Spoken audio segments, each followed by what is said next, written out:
Hello everyone and welcome to This Nintendo Life. My name is NBZ and we're here at episode 74, and Bally, things have undergone a little bit of a change, although people listening on iTunes may not realise. We put out an announcement earlier last week where we told people that there's a YouTube channel now that you can all go to and subscribe and find videos that we make doing Let's Plays, but also where the podcast will now live on YouTube. Yeah. Exciting times, you know, a bit of a change up. We're keen to do more content and wanted an outlet to do it on. And obviously, I think we agree that getting the show out on YouTube is an important part of the show. It is indeed, and we're catering to that audience as that audience would like us to, hopefully. But we are also just doing a bunch of other stuff. So we're doing that Affordable Space Adventures Let's Play. If you remember, we talked about that. Was it last episode? Yes, I believe it was 73. Yeah, so we played through that whole game together, but we didn't tell you at the time. We recorded the entire thing, so that was a nice little secret. We're so fiendish like that, you know, keep it secret. Obviously. Keep it secret, keep it safe, as they say, as Gandalf says. Yeah, so if you want to watch some of that, that's all over there. At the moment, we don't have a custom URL, so I can't tell you to go to youtube.com/ThisNintendoLife as much as I would like right now. But I will say go to our Twitter account, which is @TNLPodcast, and it should be pinned to the top, right, Bally? Yeah, I mean, it's pinned to my Twitter account, your Twitter account. It's also pinned to @TNLPodcast, and we tweet all the videos that go out on that channel to @TNLPodcast. Yeah, so if you're someone who's been left in the dust and don't know what's going on, then there you go. It's there for Get on Twitter.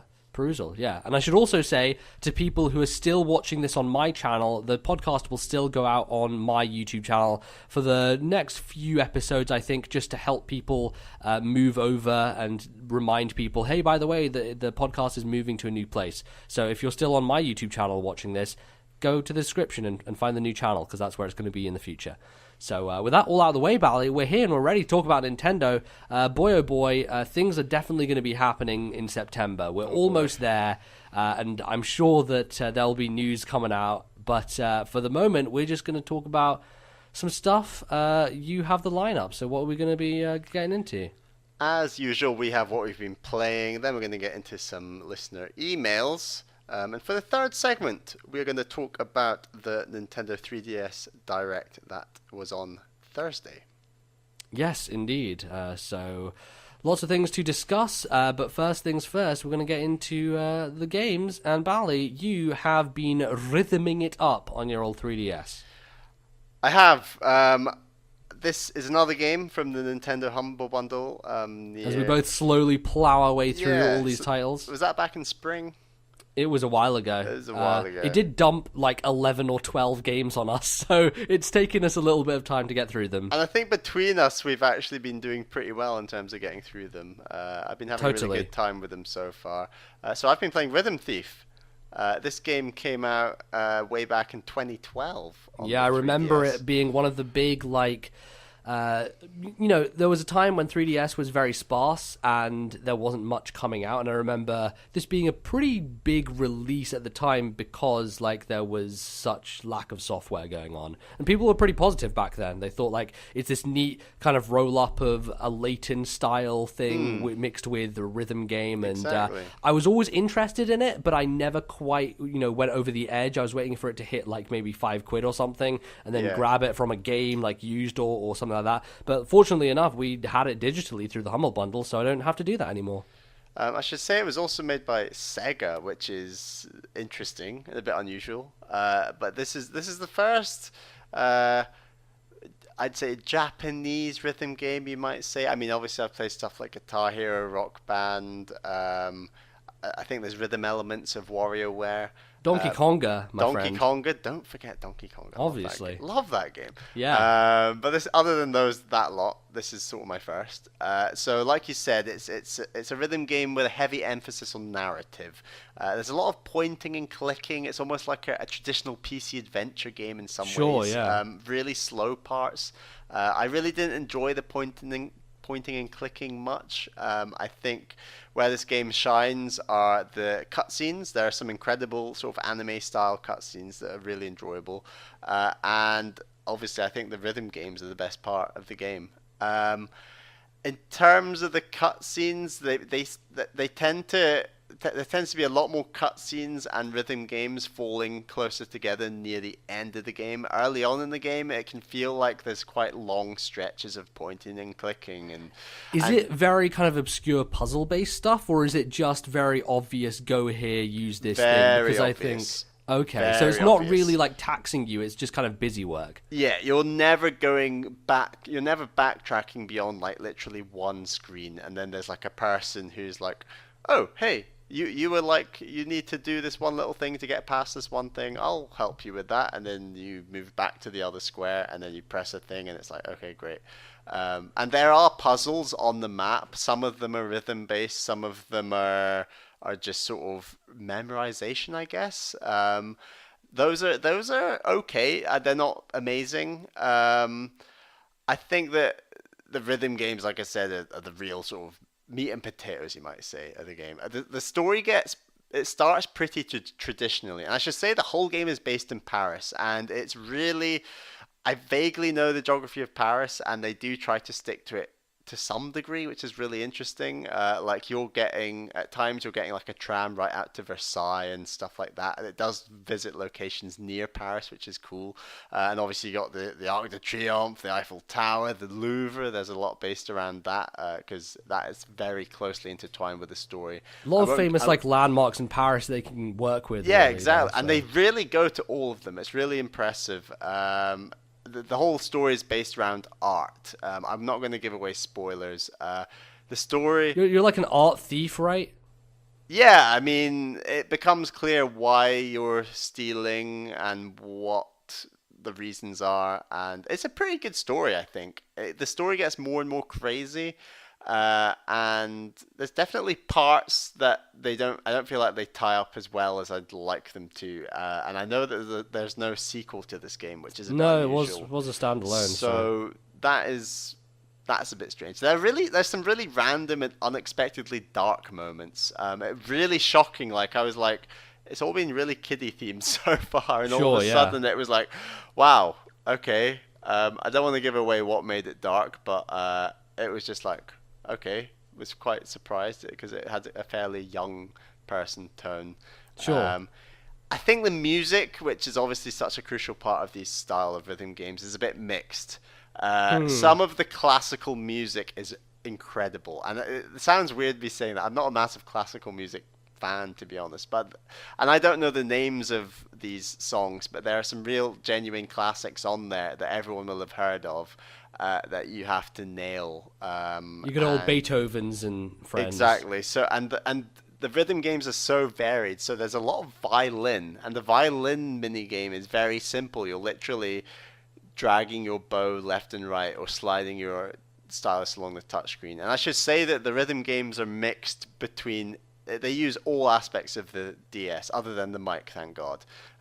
So there are tilt mini games. They're some of the hardest. Oh, really? I didn't realize that. I thought it was just like touchscreen based and button based. Yeah, mixing rhythm games with the tilting aspect is really tough. And I was actually on a plane going from Edinburgh, right, you were telling me that, yeah. Edinburgh to London, and there was a guy next to me, and I'm just sort of like, because obviously this is a narrative-driven game, like the games you're playing are sequential, so you're not going to get onto the next one until you beat the last one. So I was like struggling with this tilting one on a plane, and I thought, well, I don't want to be. I've got it's like an hour on the plane ahead of me. I don't want to just be stuck on this the whole time. So I better beat it. So I just sort of ignored the fact that I looked like an absolute idiot on the plane and just tilted my way to victory. So yeah, the games are maybe better which are using, the buttons, and certainly it's nice that as you near the end of the game, some of the hardest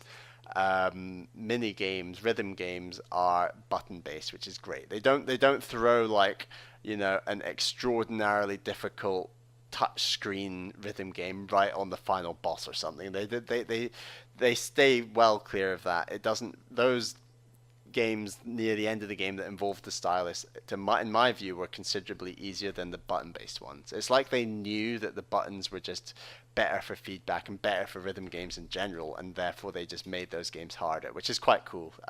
Some of the later rhythm games are really, balls to the wall hard, like really difficult stuff. But none of them took me more than like maybe 3 or 4 attempts. And also, you collect coins throughout the game, and just before playing each rhythm game, you can spend coins to make the game easier in different ways. So like, you can make that's interesting. You can make it harder for you to die, like harder for you to miss beats.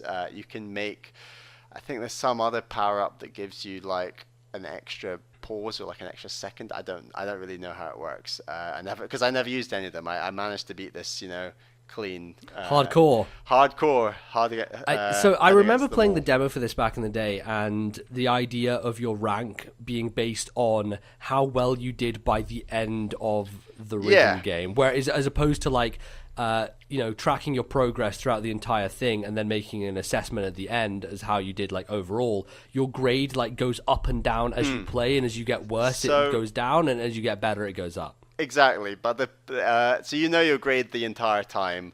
The key thing about it going up and down is it takes maybe 15 to 20 notes, maybe not that many, about 15 or fewer notes to increase from say a C to a B.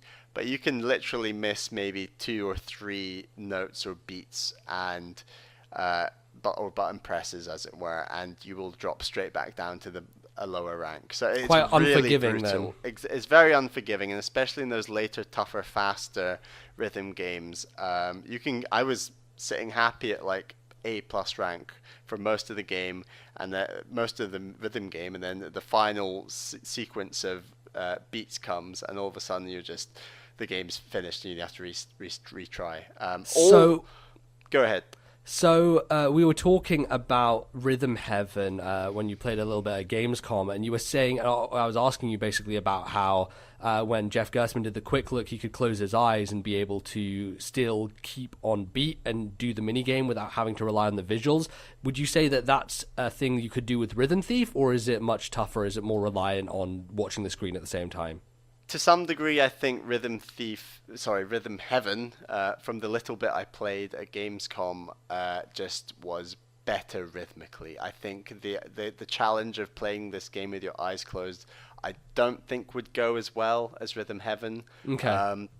There are a lot of visual cues, and there were some games where it was just really, really awkward timing, and really, I'm not saying off timing, but awkward.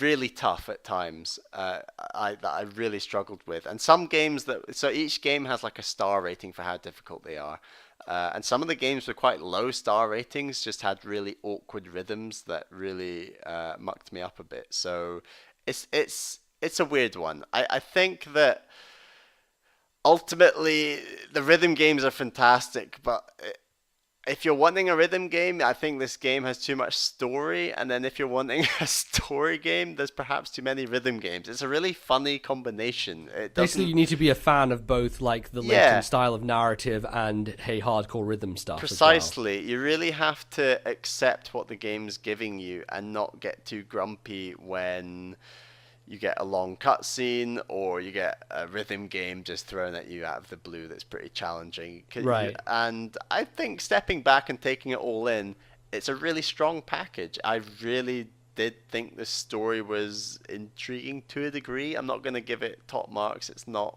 I don't know. It ain't no Xenoblade. Right. And I think in terms of the rhythm games, they're great. But I think even from the little bit of Rhythm Heaven, like I said, I played at Gamescom, I think it's maybe doing the rhythm part better. So this is it's a really unique hybrid, and I would highly recommend playing it. I think it is a really good time. There's maybe a bit too much point and click early on.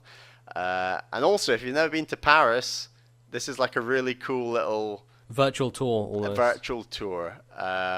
And obviously Nintendo did that strange thing with the Louvre where they did this deal where you could... Right, with 3DSs, 3DS to tour around the Louvre. This was around that same time, I want to say. Yeah, it was, but pretty much. So. But yeah, cool Excellent. Knowledge of Paris. There's a bit of French history there, and they integrate French history into the plot in a really interesting way that I don't want to give away. But okay. MBZ, I look forward to you giving this a go at some point. Yeah, sure. Before you close out, how's the 3D? Is it a nice... Sure. Because this was like the start of the system, so I imagine they put some attention to it. I think the 3D is good.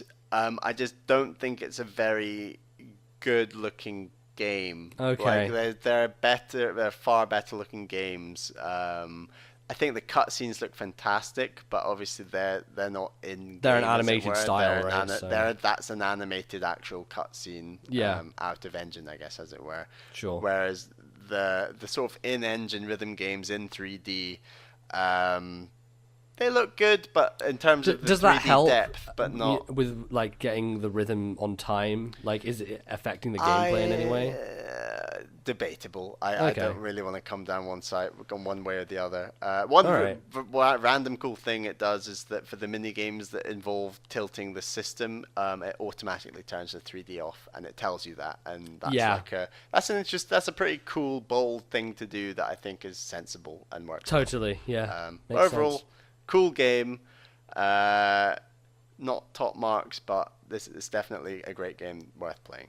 I'm going to get around to it at some point. Obviously, with it being a 3DS game, it would be preferable to play it while I'm away somewhere. On the go. On trip, yeah. So probably save it for that. I've burned through a lot of the 3DS Humble Bundle games. I think I've only got that and Street Fighter left on that front. Wii U is what I have to concentrate on, because I've got like Swords and Soldiers. I've got we ticked off Affordable Space Adventures last time. But yeah, there's a couple more Wii U ones there that require my attention. But when I'll get to them, who knows? Because I've got a jillion games to play, and that could not be more proof than this week, where I just had a crisis of conscience and didn't know what to play, Valley. You were shouting at me, you're like, you God have damn this it. problem every week, MBZ. No, it's not every week. Come on. It pretty much is. Well, it depends on if there's a new game out or if I'm really into something.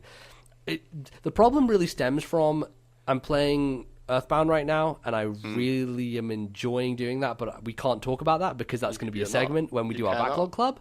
So basically, most of my time has been spent playing Earthbound, which means I've decided, okay, I've got to find some shorter games to talk about on the podcast this week, and I decided to look at my Steam and scroll through. Also, there's this feature on Backloggery, which is called the Fortune Cookie, where you can literally just click a button and it will randomly serve up a game to you.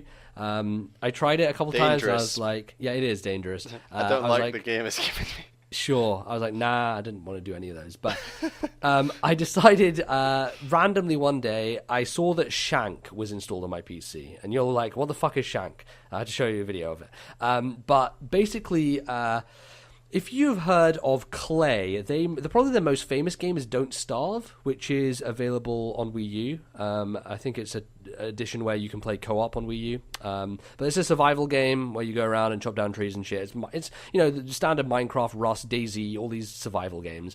But they made a game a few years ago called Mark of the Ninja, which was one of the first games I played on Steam.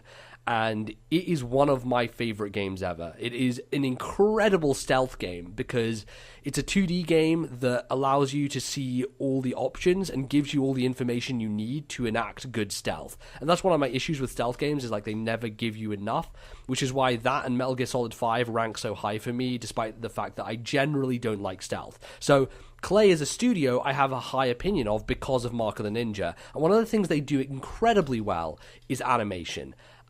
Their character animation and the fluidity through which their characters move and use items and use weaponry against people and kill people. In fact, lots of kill animations in Mark of the Ninja are incredibly visceral and satisfying to watch. That just stands out to me more than anything else. Like, if I see a game with good animation, as I said in our Gamescom episode, that will catch my eye and get me to go, yeah, I'm going to play this. So Shank is one of their older games, and it's essentially a side-scrolling beat-em-up where you play this character who has a variety of weapons at his disposal. He has range stuff with guns. He has like these daggers that are up for good close-up stuff, and he has like a heavy melee attack, which you start with a chainsaw and you kind of unlock different things as you go along. And you can chain these together like really easily, just like a bit of button bashing here and there. I played it on normal, and the game said like, if you want to enjoy the story and just not have a horrible time, do this. And normal seemed to offer a decent challenge, but it wasn't overly like murdering me, because I think a lot of the problem I have with beat 'em ups is I'm not great at them. You remember the Jackie Chan game we played on GBA. I love that game. It's a great game, but I don't think either of us beat it. It was really challenging. It was hard, yeah. It was, and I think that's a problem for me with beat 'em ups is I'm not amazing at them, and so learning combos and moves and stuff is similar to fighting games and similar to character action games, like I talked about with Metal Gear last week. But that's the thing, is that this game offers up a really great challenge while still allowing you to look cool and do great stuff. So that was very satisfying. But the main loop is just going from left to right and just murdering people. And it becomes like a kind of crowd control thing where you have to be using the range to get people away from you. There are these big bruiser enemies who kind of have a rush through. So you have a dodge roll that you need to get past them with. You can pick up items and throw them at people. Like there's always like health pickups on the way. But the real thing that strikes me is just how fluid the animation is and how satisfying it looks. And to a degree, like it's a similar thing to what Metal Gear Rising did for me when I played that, is it just looks so nice and it's so satisfying to pull off moves and kill people that kind of pushes me through, despite the gameplay being relatively repetitive, you know?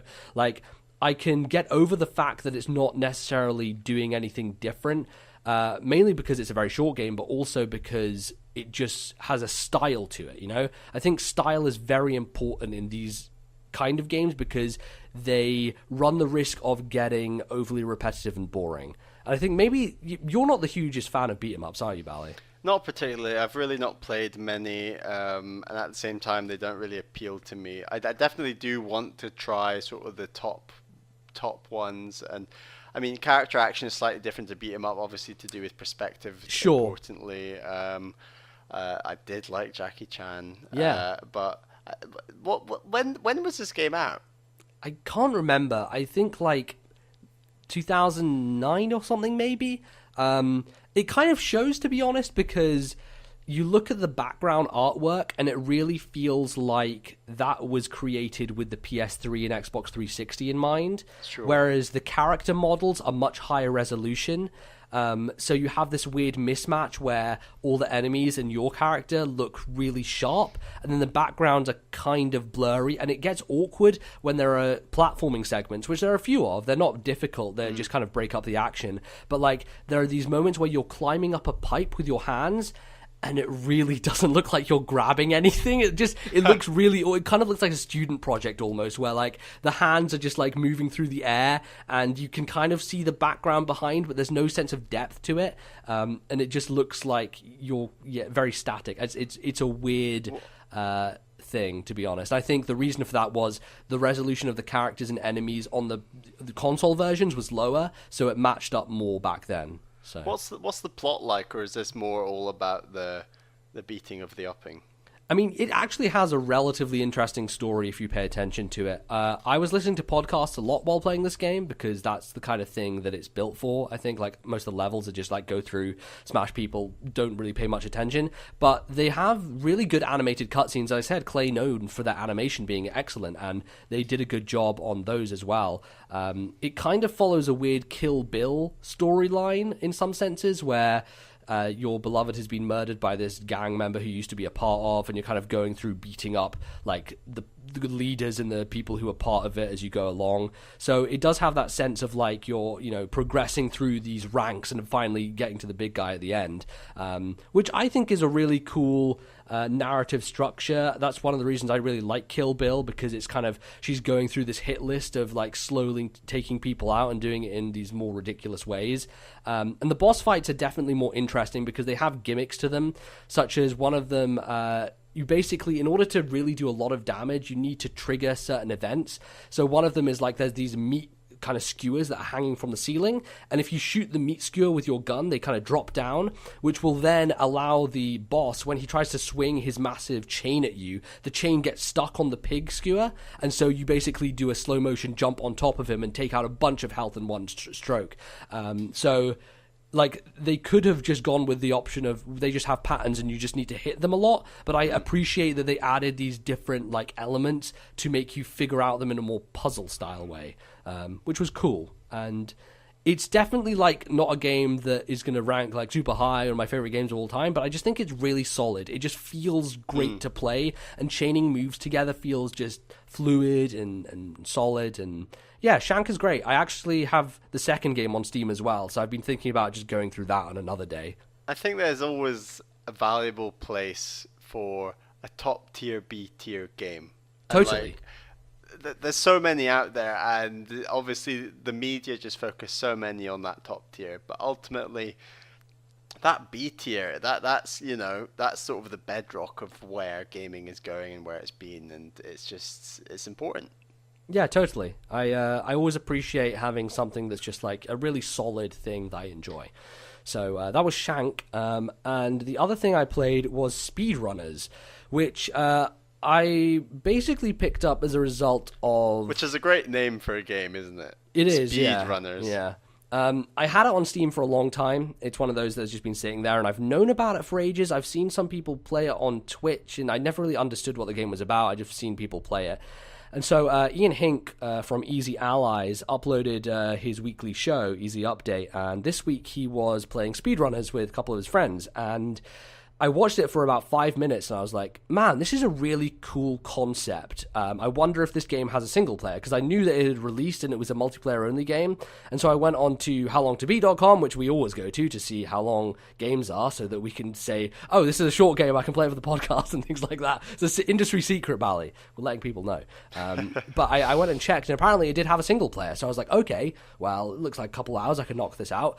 And it is such an incredibly fun game that I think I would have a rollicking good time playing with you. The basic... In like a multiplayer race format. It's basically Mario Kart, but a platformer is how I would pitch it. There are like maybe 20 different maps, and each of them is kind of cylindrical in the sense that you start down on kind of a lower area, and then you go all the way through, have some verticality, go up, and then go through a higher plane, and then fall down an area and go. But obviously they have different things here and there, different obstacles about the place, and you have a variety of things you can do. So you can slide under certain blocks, you can jump, you can double jump, you can wall jump, you have a grappling hook which allows you to attach to certain places and get more speed. But the crux of it is you're picking up items, and the screen is slowly shrinking as the match goes on. And the objective, obviously, is to just be out in front as far as possible. And so if you're further behind on the screen and you get caught up in something or trip over an obstacle, you might just explode at the end of the screen and be out of the race. So you start with 4 players, and you essentially go until there's 1 person left. And it gets so intense, and really, it's all about knowing the maps, because every time on the map, the obstacles will be the same. So the same boxes will be there. The same area to slide under will be there. So if you know it well, you're going to do much better than someone who's jumping in for the first time. But at the same time, like, there are these items that can help level the playing field. And I think the most bullshit one, which kind of reminds me of the blue shell, but it's not quite that dickish, is this grapple hook, which allows you to grab someone who's in front of you, kill all of their momentum, and you just race ahead with the momentum that they gained. So it's really good when the screen is like almost expanded, or what's the opposite of expanded? Decreased? Shrinking? Shrunk? Yeah, shrunk to its smallest size. And when you do that and pull it off, like, I was having so much fun watching them play it, but then playing the single player, the satisfying moments of doing that is just like, holy shit. It was a really thrilling thing, even playing against the computer, just learning it, getting the ropes and understanding, like, okay, I need to do this here and this there. And it was just, I want to play this more, but I need some people to play it with, so that's the problem. So you really don't have to be out in front, you just have to survive. That's the main part, right? Really, yeah. Like, you can get lucky and get a good item and then just say fuck you at the end and then screw over your opponent. But I noticed from the part that I watched on YouTube that basically by being in the lead and boosting the stage forward is basically a massive advantage against your opponents, because it dictates the shaping of the screen almost. It does. Basically, you cannot be killed if you're, like, obviously the screen is shrinking, but the screen will always keep moving with the first person in the lead. Yeah, it's like shrinking around the leader. Right, basically. Yeah. So as the leader, you will never be caught by the screen. You can just see. go as fast as you want. But the problem is, while the screen shrinks, so does your field of view. So previously, where you could see a box of crates coming, now you really have to know the stage to know when they're coming up, because otherwise you'll trip and maybe screw yourself. So it really feels like something that I would want to have a lot of people playing at once. It's 4-player, I think, maximum. But man, that just really came out of the blue for me, and I was like, man, this is really fun. And I really enjoyed it. I pointed out it's got a number of similar elements to Rumbo, which was another game we got in the Nintendo Humble Bundle, and that's definitely a game that we can play online together, so we should definitely give that a go. Yeah, the thing with Rumbo is people say that it's far better with like way more people. So its unique selling point isn't so much necessarily the racing, it's the fact that it's racing with so many people. So it's more of the chaos. Right. Yeah. But I mean I have played it 2-player, it's still pretty good fun, but you're right, it's more aimed at 8-player. But I mean maybe we could do a stream, get some people in. Potentially. Cool. So anyway, so a couple of weird, like, obscure games there to throw out, because I'm playing Earthbound, really. That's the main thing I'm playing. We love it. We love an obscure game.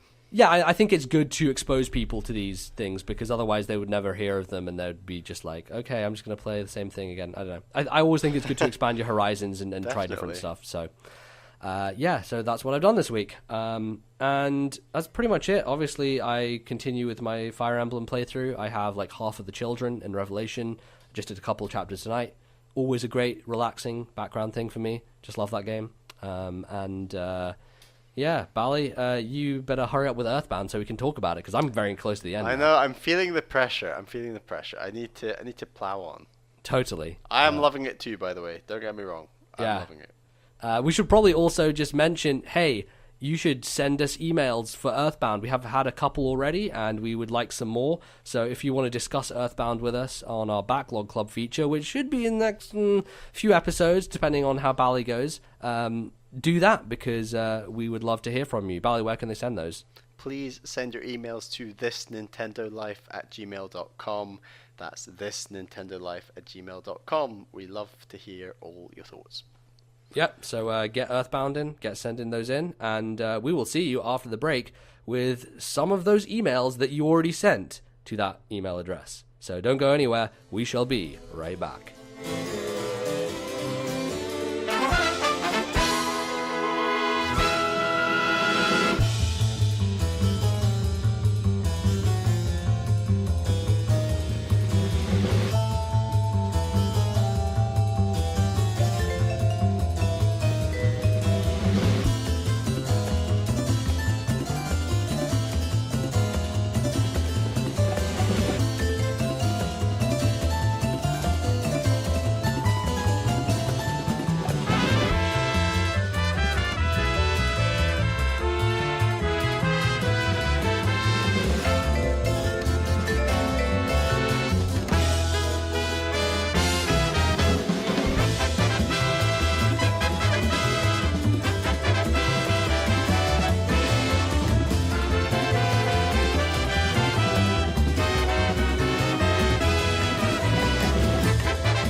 And we're back. It's time for emails. It's the second part of the show. Before I get into those emails, I think it's worthwhile informing everyone of our email address, which is, of course, thisnintendolife@gmail.com. That is thisnintendolife@gmail.com. Our first email this week is from Cal W, who's from the internet. Dear MBZ and Bally. MBZ, would you consider doing an LP that features dual commentary with Bally? Well, interesting you should ask, Cal. We got this email in a little while ago, and we thought we would hold it for this very moment, because as part of our new YouTube channel launch, we are also doing a Let's Play. So if you didn't hear the announcement video and all that, we are doing all this other video content alongside putting the podcast on the YouTube channel. And the first Let's Play we're doing is Affordable Space Adventures, which we talked about last week in our What We've Been Playing segment. Yes. First part of the show, maybe the second by now, we don't know yet, is out now. Check that out on our YouTube channel. It was good fun, and yeah, like you said, we talked all about that game last time on the show. Our next email this week is from Chris, who's from Jacksonville, Florida. So Chris emailed about how he felt about FE Fates, and he basically was quite hyped about the game, but didn't feel that the game lived up to the hype. And he asked a follow-up question along those lines, asking us, what game have you overhyped prior to release and ended up being disappointed with? Conversely, what game did you have low expectations for but ended up absolutely loving? And then he says, for the latter, he enjoys Tokyo Mirage Sessions FE. He knew going in that it was going to be a guilty pleasure, but above all else, he ended up falling in love with the gameplay and the aesthetics, as well as the characters and their designs. And he says, thank you for keeping up the awesome work. Okay, so I think the obvious one for me right off the bat is to, get on his bandwagon and say, well, Birthright specifically for Fire Emblem Fates was a big one where I was just really excited for Fates to come out. Obviously, we had like the 2-month delay and had to wait forever, and people were talking like amazing things about it, and people were very excited. And I got Birthright, and I was just really crushingly disappointed by a lot of the elements there. Obviously, Conquest fixed a lot of my problems, and I'm just enjoying kind of bumbling along with Revelation right now. But I do have to say that, like, for a game that I was so excited about, for the first entry in it to be such a slap in the face, really, was a real bummer. And it's maybe taught me to, not necessarily be overexcited. Usually, I'm not very overhyped about games to begin with. I think maybe Zelda is the one right now with Breath of the Wild that is I have high expectations for, but I also want to like temper those to some degree so that I don't go overboard and think like it's disappointing by the time it comes out. I think it's just safer to not, tap into hype culture because it's a dangerous thing, Yeah, definitely. I've dragged this game I'm about to say over the coals a number of times, but it's got to be Woolly World. I mean, I really enjoyed Yoshi's Island. I played it way back in 2014, I think. Absolutely loved that game. I was really excited for some, really good-looking 2D platforming with Yoshi, and Woolly World just fell flat. It felt like a chore. I've been over this a number of times. I don't feel like it did enough special to make it enjoyable, and it just doesn't feel like a very addictive game to play at all. It was very dull, to be honest. It was very plodding. Yes.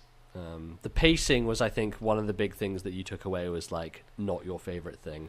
Just long levels that went on forever, and yeah, I liked Woolly World a lot. I think it's a good game, but I definitely feel you with the burnout. Like, it certainly just it went on too long. It just outstayed its welcome, I think. Which was... And it's not even the longest game is the thing. It's kind of, I think it's like 8-9 hours. Maybe. I mean, yeah, I spent like 20 with it because I was 100%ing like the first 3 worlds or so. I was really enjoying it. Like, that was the thing. I really did enjoy the first 3-4 worlds of that game, and it was the sort of thing where it came along and just started repeating things that I'd seen before and just not doing much new to stand out. And I think a lot of that has to do with, I just think boss design when it comes to the Mario series generally is just poor and uninteresting, and there's a lot of recycling going on, so there's not really that much excitement in terms of, hey, there's this new thing you're going up against, figure it out, because it's a lot of like, hey, it's the same thing you've seen before in like 3 other games and also in this game as well,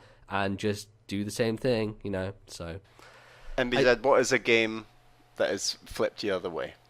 So I think the obvious one, which I keep going back to, is Codename Steam, where everyone was like, this game sucks ass. And I was like, okay, well, I'll pick it up for 10 quid. And I picked it up for 10 quid. I'm like, you people are wrong. This game's fucking amazing. I was definitely very tempered with my expectations going into that game, and I came out the other side being like, this is a revolutionary thing for me personally. Obviously there are other games like it, such as Valkyria Chronicles, which I still have to get to at some point, but I think that's just the one that most of all sticks out in my brain of yeah, that was a real nice surprise that I didn't expect. There's probably another one I can think of, but Bally, what do you have one? I've got a couple. One that I've talked about a number of times as well is Metroid Prime.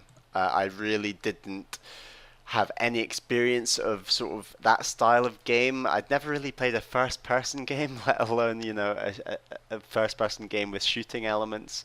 And I've said it before, but I just fell in love with that game. It's one of my favorite games of all time now. It's a truly, truly great game. Another game that I didn't know what to expect, but was almost so curious about the game that I just had to pick it up, was Star Fox Zero earlier this year. Right, yeah. Similar to Codename Steam, the media were relatively split. It had its fans, but a lot of people were saying it's horrible. Don't get it. Don't do this. And I was like, you know what? Like Guillaume from RFN, and there were another couple others. They were liking it, and I was like, what? Why do they like it, and all these other people don't like it? And I was like, I've got to pick this up. And now I've not invested enough time into it, to be quite frank. I got really bogged down with other games when it came out, so there's more of that game I'd love to play before the end of the year.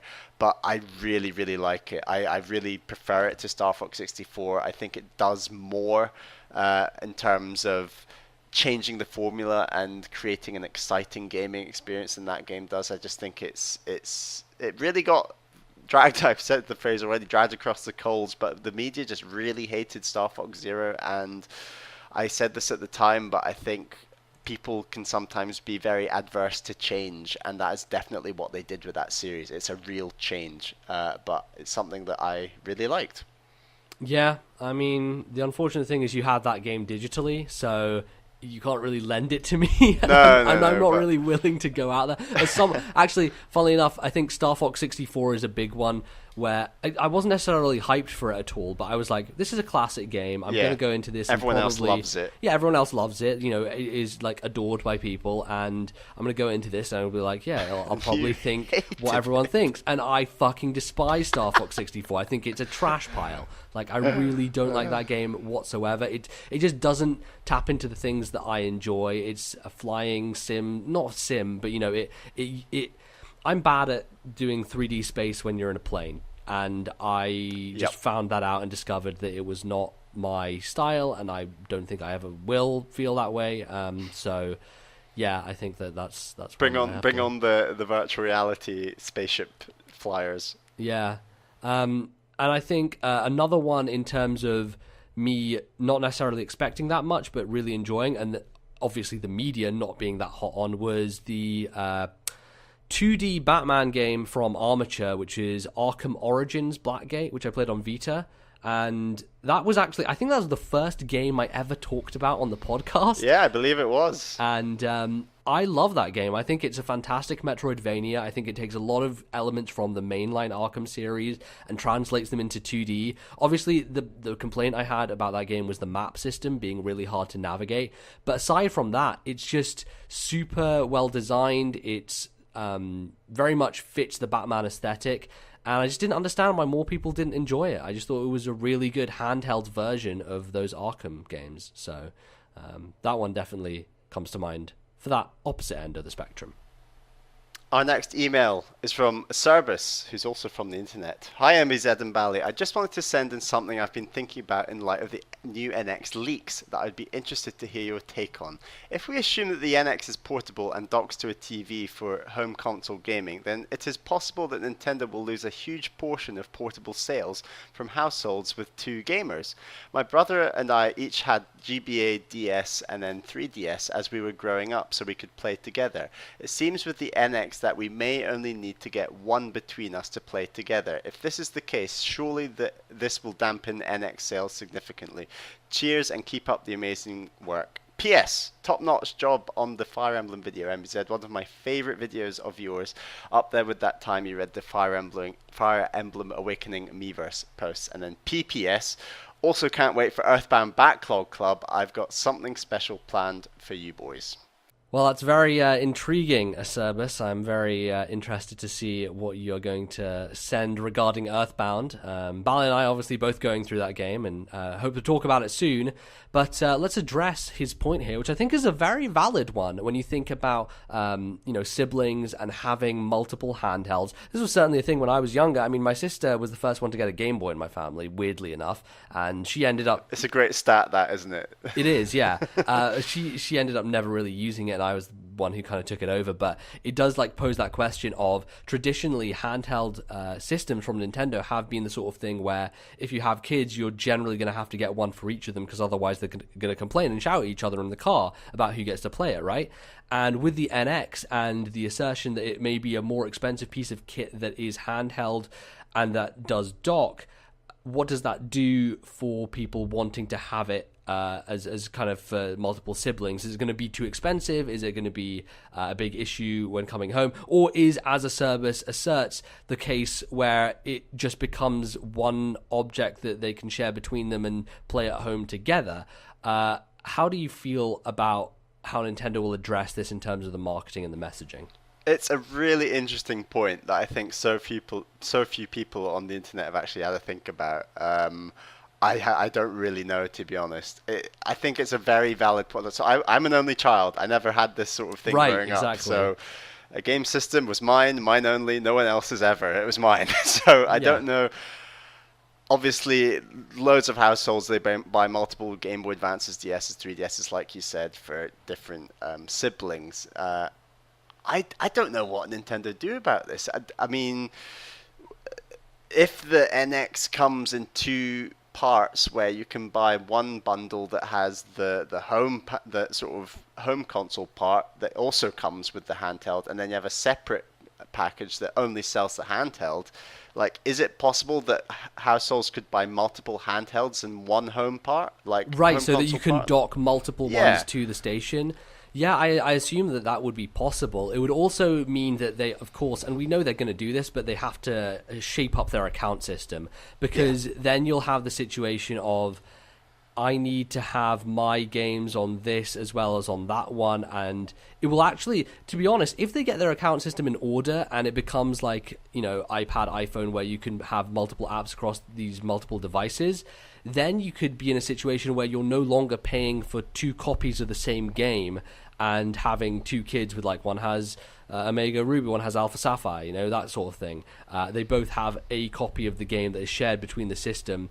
Obviously, that becomes awkward when maybe they're both playing at the same time, if that's even possible. And then obviously that's concerns about piracy and everything. But as long as it is within the account itself, that could actually alleviate an issue that parents have been having with, hey, I have to buy this game twice, Part of me thinks that Nintendo try to ignore the problem. And what I mean by that is they say, right, it's similar to a gamepad tied to a Wii U. Like, they just say, right, I'm sorry, but that each handheld can only be tied to one home console. If you want multiple handhelds that experience a home console experience, then you have to buy two home consoles. And oh god, that sounds like such a Nintendo thing to do. And yet that's why I say it exactly. Yeah. Like, I think they say, imagine, I think they have the possibility to even make more money out of that, potentially. I mean, some parents will obviously say, no, we're only getting one for the two of you, but I'm sure there are other parents who would say, actually, both of you want the same experience, so why don't we just buy two?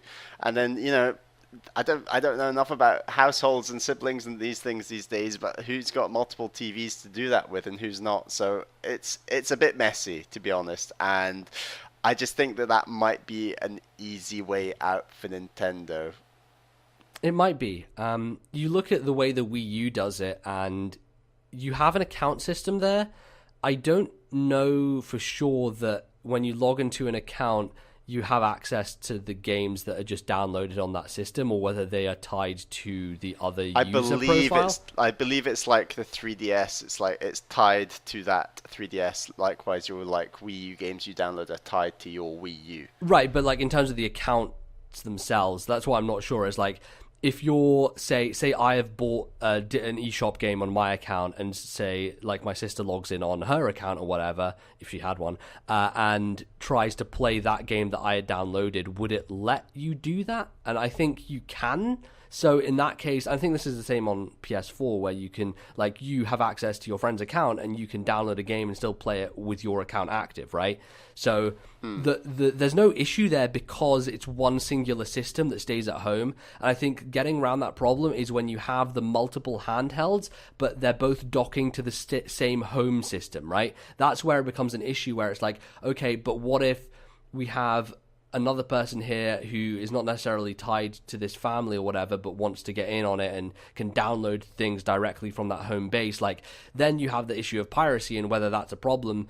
Obviously, people kind of do that anyway with account systems and sharing account systems, but you'd have to figure out a way to make it so that it wouldn't be easily exploitable and yet still convenient for the end user, which is hard to figure out, right? Like, it just seems like a bit of a problem, and I don't know if it will be a big deal. But in terms of a service's question about whether it will dampen NX sales, I don't know that that will necessarily be the case. I think that marketing it from a handheld perspective will still make people want to pick one up for themselves as an individual, and I think kids will still say, hey mum, hey dad, I want one of those for myself, because I don't want, you know, us having to share and be a problem.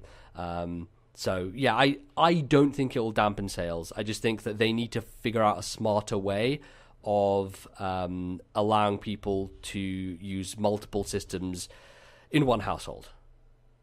It's complicated, but I can see Nintendo ballsing this up massively. Oh, yeah, totally. Yeah, no, I have no confidence. I have zero confidence that they will figure this out at all. I could even see the NX reveal being incredibly positive in almost every aspect, and then this is the one thing that they muck up. Like, I can see that happening. Yeah, totally. No. So our final email this week is from Jai, who's from Las Vegas, Nevada.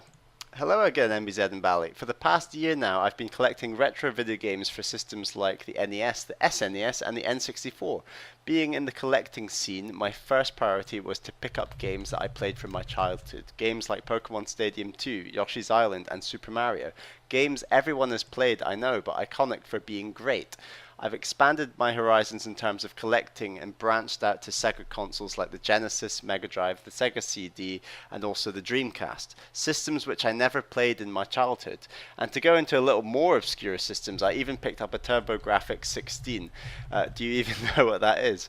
By doing so, I've come across many games that are great on each system. My question is, have either of you considered exploring more retro games besides Nintendo? And if so, which consoles games are you interested in playing for the first time? Thanks for answering my question. Here's to more awesome podcast episodes. P.S. I've attached some photos to show you the various consoles I've acquired over the year. Well, this is a really interesting one, I think, because, Bally, you and I, when we're going back into the history of old games, on this podcast specifically, it's very Nintendo-focused, because obviously it's a Nintendo podcast, and we want to... these are the franchises we're most interested in, and we want to kind of gain knowledge about them and play them and give our thoughts as we, like, kind of go back through history. But, of course, there are so many other old consoles and old... companies out there who have been around and have been making games for a long time. Where do you think you would go first? You know, would you go down the Sega route, down the Sony route? Like, is there anything else more obscure that you've ever been interested in? What's a system that you would like to tap at some point? Mine is going to be quite boring, and by that I mean I'd just love to delve deep into the Sony era of PlayStation 1 and PlayStation 2. So those are both... two incredibly popular consoles in my lifetime that I know quite a lot about, but have never owned either of those systems and experienced those games. And there's obviously tons of classic games from both of those systems that I've just never experienced for myself. And obviously the fact that they're going back to the late 90s and the noughties also makes those systems a bit easier to maybe pick up and try if I ever wanted to try that. But like you said about going back to Nintendo games, that is sort of 100% my priority for the coming future. So these sort of ideas would happen sort of well down the line. They're nothing I'd be tempted to do in the near future. Totally, yeah, I see where you're coming from there. And I think it's also the case with you having access to a PlayStation 4 now, probably via virtual means gives you a better access to that back catalogue. Whereas if you were to tap the well of, I don't know, some, like he mentions, TurboGrafx 16, which funnily enough, there are some TurboGrafx 16 games which just came out on the Wii U, Wii U, but not obviously like loads of them, but it would be way more difficult for you to go on eBay and find an old system and hook it up and make sure it works with a TV that's modern and all that stuff. I think the best way to experience retro games these days is to wait for them to be digitally re-released and I think that's where you can get the most out of them. You have like modern conveniences with save states, and on PlayStation, the PlayStation 2 games they've been releasing have had trophy support, so people who like doing that and collecting those, it's an option for people. So that makes a lot of sense. Is there any PlayStation game in particular that you can think of that you're like, I want to try that, I want to go back and try that series? Shadow of the Colossus on PlayStation 2 Oh, would PlayStation 2, be okay, sure. high on my list. In terms of PlayStation 1, a lot of sort of the old Gran Turismo and that sort of thing, and even Spyro and Crash, they're the two obvious sort of The big Nintendo-esque ones, you might say. Pardon? The mascots. The two mascots, exactly. So games like that. There's a few others, but I'd have to have a think about it. Castlevania Symphony of the Night, of course. Of course, yeah. Yeah. That's yeah, no. But it's not one that comes to your brain, but it's one that I will tell you need to play that, Valley. I mean, I need to experience Castlevania on the Nintendo system, let alone sort of delve back onto PlayStation first. But no, I can see where you're coming from. Totally. For me, I would say that I think Sega is something that I've always been passingly interested in, but not enough to like really dive in and figure out more about it. I just don't know enough. And the thing is, the weird thing about Sega is the systems, the consoles were named differently in the UK than they were in the US. And I haven't, like, this is probably my biggest blank spot, is like, generally I don't know what Sega consoles were called here versus the US and which ones came after which other ones. It's a gap in my knowledge I want to fix at some point and like learn and be like, okay, so this is the order, this is what they were called over there, this is what they're called over here, these are the games that came out. But I think the one that really piques my interest the most is the Dreamcast, because the Dreamcast is a system that came out contemporaneously with when I was still playing games, but it was at a point when Sega had gone super downhill, like they were pretty much out of the console business. The Dreamcast is what killed them, basically, and sent them just into doing software alone. And it apparently, from everyone who talks about it, is a classic system with incredible games. I think it's a lot of the way that people talk about the Wii U, where it has a short lifespan, but it burns bright, and it has some real high points. So games like the original Soul Calibur on there, yeah. Stuff like the original Sonic Adventure, which I played Adventure 2 on GameCube, but people always talk about that game as being a big deal. RPGs like Skies of Arcadia, things like that. Shenmue, which is a series that has got a lot of spotlight recently with the Kickstarter for Shenmue 3. Like Shenmue was on the Dreamcast. You've got Samba de Amigo, which is an amazing rhythm game on there. Things like that, and I've always been curious because it has like this verge between PS1, PS2 graphics. Like it's an era that I can appreciate and feel at home in. So it's definitely one that I would like to explore at some point. And I'm kind of interested as to why Nintendo haven't gone after getting Dreamcast games on their virtual console, because I think it would be a smart thing to do. And I would really like to try them at some point.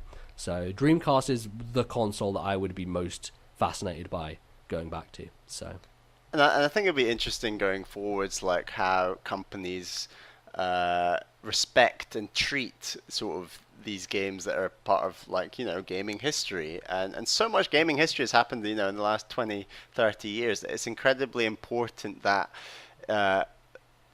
it's preserved and kept, because the second that a game is lost and say the contacts get rusty and the cartridges become unplayable, for example, it's quite easy to just let whole games just vanish into history without ever being playable again. And it's quite I mean, the video game industry has a huge problem with preservation, and the issue is like companies these days don't want things like emulation and piracy happening, but quite frankly that's the only way that we're going to preserve these games, because otherwise they're just going to disappear into the ether. And it'll you look at something like Disney Infinity, which apparently the PC version of that is just going to go defunct and you'll never even be able to load it up again. Like, that is absurd. Like, how can we allow this to happen? And by having people in the scene of the black market of like emulators and ROMs, people are like, oh, it's a bad thing, but for fuck's sake, like, you need these people around doing the good work, because otherwise no one else is going to do it.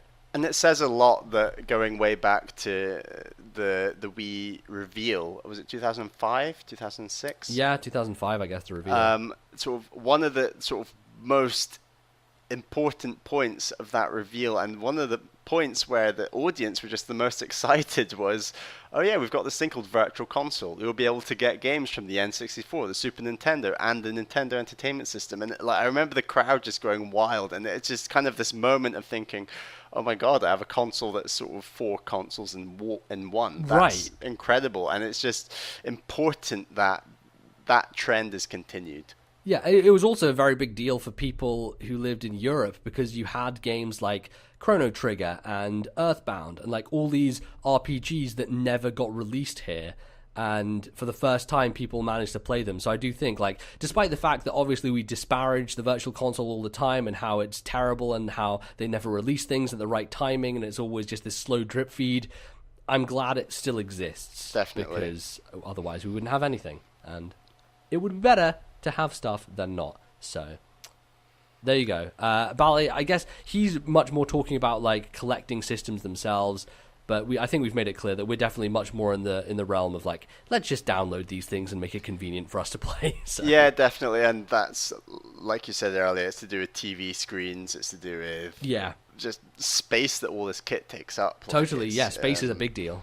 And also, like you said, save states, absolutely love them. Yeah. You gotta have them save states when you're playing these RPGs. I don't know. I beat Chrono Trigger without save states, so I'll tell you. Alright, show off. It's doable, Bally. It's doable. But that's all we've got time for this week. For emails, I'll tell you that email address again. It is thisnintendolife@gmail.com. That's thisnintendolife@gmail.com. We need some more, by the way. You should probably send in some emails. I think we're getting to a point where there's going to be a lot of Nintendo news, but in this drought period, in this time of need, we need you to send us some questions, some emails. So if you haven't before, do it for the first time. Send us a question. If it's good, we'll pick it. We'll read it on the show. So do that. And yeah, I guess we're going to move on to the next section where we shall discuss, Bally, a thing. So let's talk about it then. See you after the break.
Alright everyone, welcome back to the third and final segment of the show.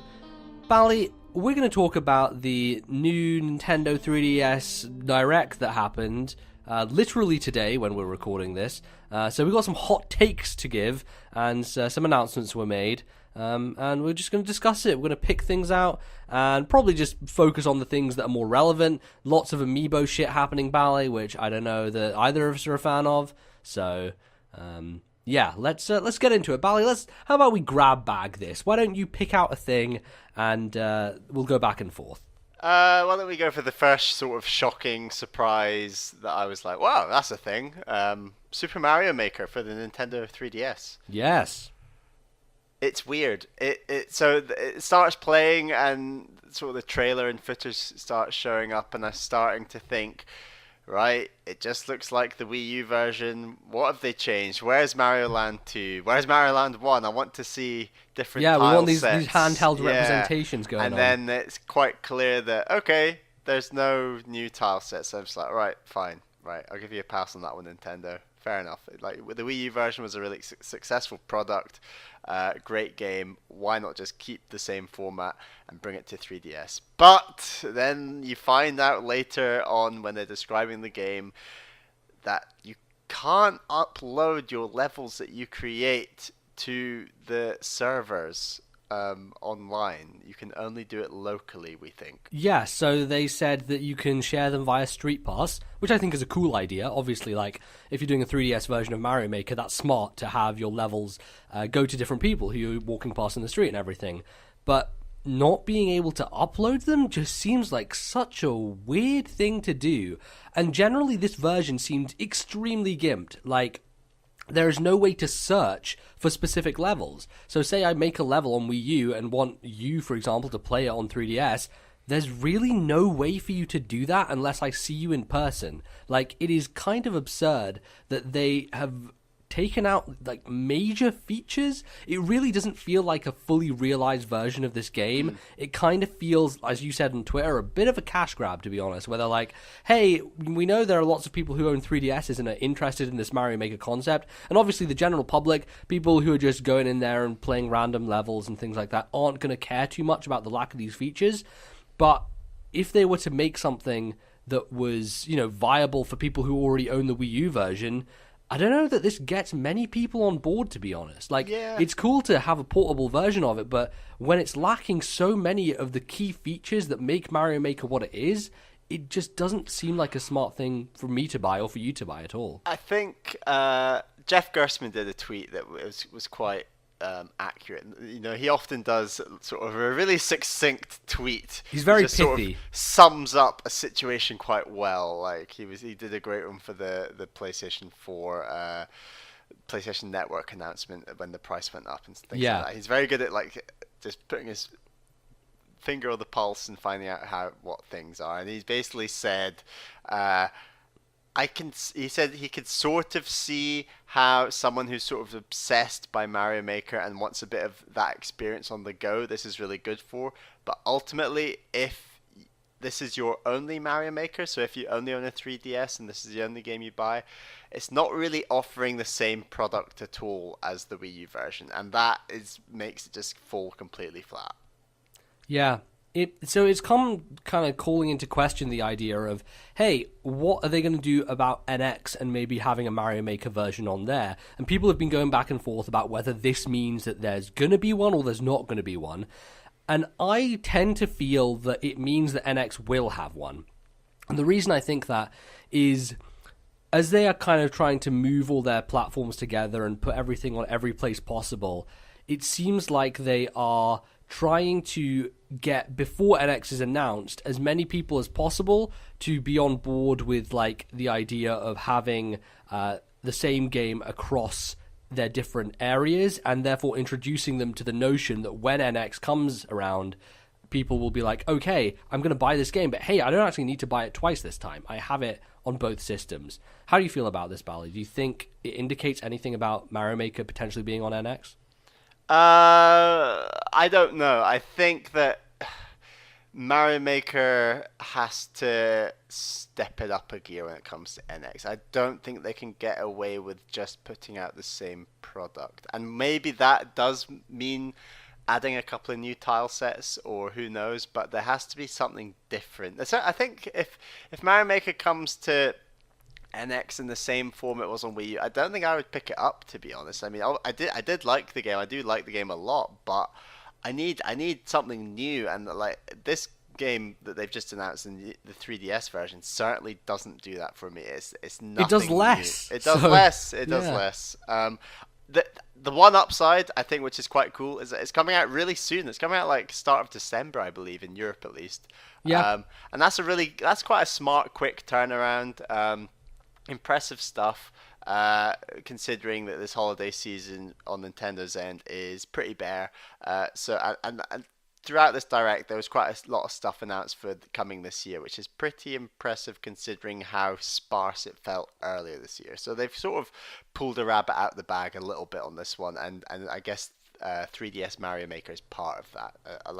Like we've said, it's not the Mario Maker we would want to see, but it's something. They've pulled a rabbit out of the bag, but it's a very skinny rabbit. In the sense that, like, yeah, okay, they have games for the holiday now, but they're ports of games from systems you already have, for the hardcore people, of course.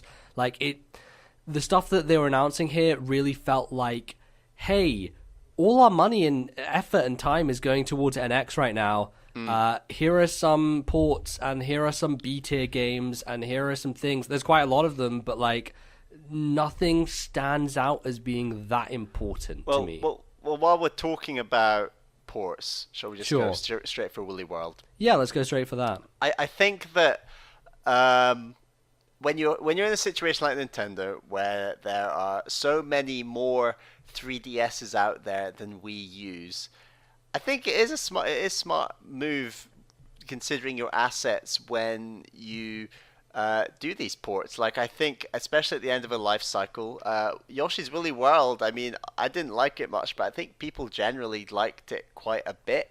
And it's got a great art design, very cutesy, very charming. And I think that it is a game that could work on 3DS. So I think it's cool that they've just sort of had the idea, actually, here's a cool game that we made that only a small number of people are going to experience, but we know that there's a lot of people who are on this other system who will probably enjoy that experience as well. So let's just bring it to there. And you got to say that this port seems a lot more thorough, a lot better. It's a better representation of the original game than the Mario Maker port suggests. This suggests that they're keeping the same game with added Poochie levels. Yay. Right, more stuff being exactly thrown in. More stuff. Obviously the Poochie amiibo, great. Sure. It just seems like I'm obviously not a Woolly World biggest fan, but I think this is a cool idea and a more positive one than Mario. I think it's a good portable game as well. Like, Yeah. I think 2D platformers work great on 3DS regardless of what they're going for, and it's definitely smart. It's one of those things which you think about and you're like, well, yeah, this really makes a lot of sense because Wii U has been doing very poorly, and software sales for a lot of these big titles like Woolly World have probably been pretty soft. So it makes sense that they can take stuff that can work on 3DS power-wise, because it's not like the biggest graphical powerhouse. It looks really nice, but it's definitely transferable to a smaller screen. Do we know when it comes out? I think it's this holiday as well. I think a lot of this stuff was... Actually, no, I think it might be 2017, now that I think about it. I think it was confirmed as like a later release, like February or something, which I was a little... confused by, because I'm like, wait a second, February's getting very close to when NX is supposed to come out, isn't it? There's quite a lot more 2017 3DS announcements than I was really expecting in this direct. Yeah, it seems like Nintendo's tradition of leaving systems to die in their last years is like the complete reverse on 3DS, because it just seems to be booming with software. Not the greatest of software, but they're still putting out a lot of stuff. It's definitely just changed my opinion massively on the life cycle of the 3DS. Like, this thing is guaranteed now to at least run into the first little while of the NX, and that is not what I would have said a year ago. I think it's quite impressive and interesting that they want to go for having the 3DS and NX alongside each other for at least a short period, if not perhaps longer. Who knows? But there's lots of more games that we're going to talk about that also are sort of prolonging the life of 3DS by going back to older games, changing them up, DLC, added amiibo content, stuff like that we maybe mentioned. I mean, Emily Rogers, who has been reporting on a lot of NX stuff, was saying that Nintendo apparently plans to support the 3DS up through 2018, which is... a really long lifespan. I mean, you think 3DS came out in 2011, right? So that's 7 years of support, which, I mean, the 360 PS3 generation was around that length, and people were saying that was getting long in the tooth. 3DS is very outdated hardware at this point, but there is a big install base out there, and I think Nintendo are smart to still support that system because it's their big moneymaker right now. It still has like a lot of people who own the hardware, and therefore there are a lot of opportunities for software to do well. What it does make me think, and this was another Emily Rogers thing that she tweeted out earlier on today, is that maybe when we look back on the Wii U in posterity, it may start to seem like less of a unique system and less of a system with its own identity when you're considering a lot of these games are being moved to 3DS, and the NX supposedly is going to have ports of things like maybe Splatoon, Mario Maker, and Smash Brothers. Like, the identity of the Wii U and it being a system that you go back to for specific games is going to shrink and shrink if we keep getting like these ports going to different places. Yeah, I mean, even as it was, so many of my gaming experiences on Wii U are, indie games that are obviously on other systems. I spent an awful lot of time on virtual console games. So my actual time I spend on my Wii U playing Wii U unique games is probably almost a third of the time I spend on Wii U. So like so I've always seen it as this box that brings everything together. And that's how sort of alternately remember it. But I agree that maybe some of its unique identity and its unique IPs are being shipped out a bit. But I can totally see why Nintendo are doing it. And I actually think it's quite nice to see Nintendo go for a cash grab every now and then, because so often fans suggest, and the backseat CEOing saying, oh, you should do this, you should do that, you should do this. And these are sort of things that definitely the armchair CEOs have suggested, where they do port different IPs to different systems. So I think it's quite positive. And 3DS has now got quite an eclectic kind of back catalogue of remakes, with like N64 ports with Ocarina and Star Fox, and obviously you have Donkey Kong 3D Returns, which is a Wii game being ported there, and now we have Wii U games being ported there. So like somehow this little handheld is kind of being this catalogue for a lot of Nintendo home consoles, surprisingly enough. So we've had Super Mario Maker, we've talked about Yoshi's Woolly World, both coming 3DS. Pick a third announcement, MBZ. What do you want to mention with your choice of verbiage there with picking, I think it's probably appropriate to go for Pikmin. Oh boy. Which is a side-scrolling 2D Pikmin game that I've learned from the internet and from various people is not being made by the best developer, Bally, unfortunately, and it's kind of killed my buzz on this game, because it did look kind of cool, kind of generic in my opinion, and I didn't really like the art style. I think it looked kind of ugly. But this game is actually being developed by Artoon, who made Yoshi's Island DS and Yoshi's New Island, I believe. Both games that underwhelmed people and people thought were not very good.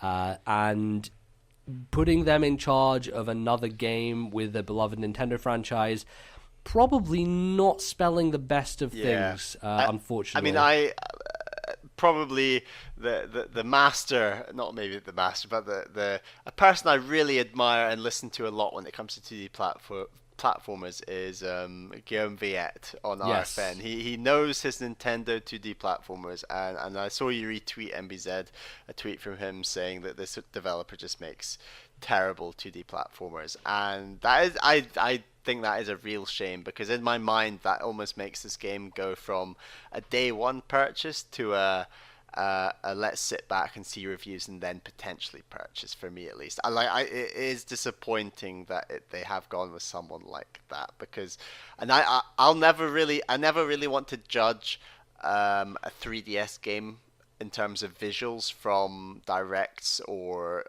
visuals. I'm definitely true. You're very, very true. I mean, the way that we talked about Codename Steam was obviously backfiring. And people are saying, and even a game like Federation Force, I've not really played it. I've only played the demo, but that's another game where people are saying it looks really great when you actually have it in front of you. Sure, yeah, totally. But on a stream or watching a video on YouTube or something, it doesn't pull weight. So I'm intrigued by this game. I really like that Pikmin gets a spin-off. Like it feels like all the franchises that Nintendo like to do spin-offs for are a big franchise. I mean, obviously it was a bit weird with Federation Force. They did a spin-off without having a main game in such a long time. That's a bit that's a cheeky move. But it is, yeah. Pikmin 3 wasn't out a massively long time ago. We know that Pikmin 4 is coming sometime soon. We don't really know when, but it's nice that Pikmin does get a spin-off, and I think it looked interesting, and I'm intrigued. I love Pikmin, and I want to see where this goes.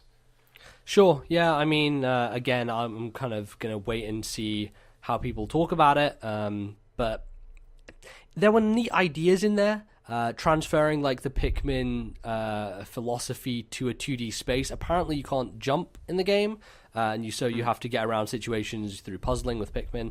It looks like a puzzle platformer. Yeah, totally. And that's cool. And I'm sure it'll be a cheapish price. Not like it's not going to be a box boy kind of thing, but I think it will definitely be reasonable. I think what I have to say, I think even though it might be lower than your standard AAA 3DS game, I think that it'll be a shorter experience for sure, but I think the price will still feel unfair. It just feels probably. like one of those things. You know what I mean? Like it's a core Nintendo IP being used as an eShop game, so yeah, it might be like a 3-hour game, but they sell it for 20-25 quid, and it'll just be like, well, that was ridiculous. Thanks very much. Sure, Nintendo. Yeah, totally. But who knows? So I think that's the first quarter of 2017 or around then. So yeah, I thought that was a really cool, unexpected thing. Everyone loves Pikmin. It's cool. Okay. So it's your turn, Bally. What do you want to pick out next? I want to get into a bit of, Darwinism, Okay, sure. I'm intrigued by Pokemon Sun and Moon. Well, I mean, you've decided you're going to play one of those games. I'm going to pick up one of them. I'm skipping X and Y, I think, and I'm just going to dive straight in for Sun or Moon. I played Pokemon Red earlier this year, obviously, loved it.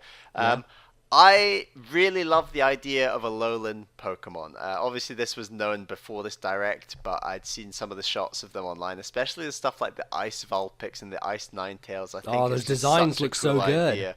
And it's just really cool to take the original 150, which people just love, and obviously the Rise of Pokemon Go, the original 150 just have Gen 1 have such an aura about them. They're just really impressive designs, and I love the fact that they've taken them and done funny stuff with them, like obviously the Executor with a massive long neck and become part dragon type. I'm loving that, and I just thought this Direct didn't really tell you much more about the game, but I thought it was interesting how they justified how Alolan is tropical and the Pokemon on these islands evolved differently. So they used the example of Rattata. They said that this other Pokemon kept eating the regular Rattata. So the Rattata that evolved with the sort of on hind legs and with the different colors were more camouflaged and escaped to their predator. And that's why the Alolan Rattata looked different. And I was like, that's great. Bring evolution to the Pokemon universe. I mean, they have evolution in a different sense. I know. God, way to mess around with the word evolution. Right, exactly. I just thought it's a cool, fresh idea, a good way of including the original 150, and yeah, I'm jazzed for a bit more Pokemon. Okay, I'm going to pick out Tank Troopers next, which was a really weird new 3DS eShop game that was announced, and I don't think anyone knows who's developing it yet. So that's the thing I'm really curious about, because it has an almost Advance Wars feel to it in its look, but it's definitely like an action game. It's definitely, hey, multiplayer tank shooting at people. The one thing that I'm going to say is a consistent bother to me, and it happens again and again with all this multiplayer 3DS software, local only. What the flying fuck are you doing, Nintendo? How they can't have online for so many of these games just continues to blow my mind and continues to make me not want to buy these games. Despite the fact that Tank Troopers looks neat and is something I'd be interested in.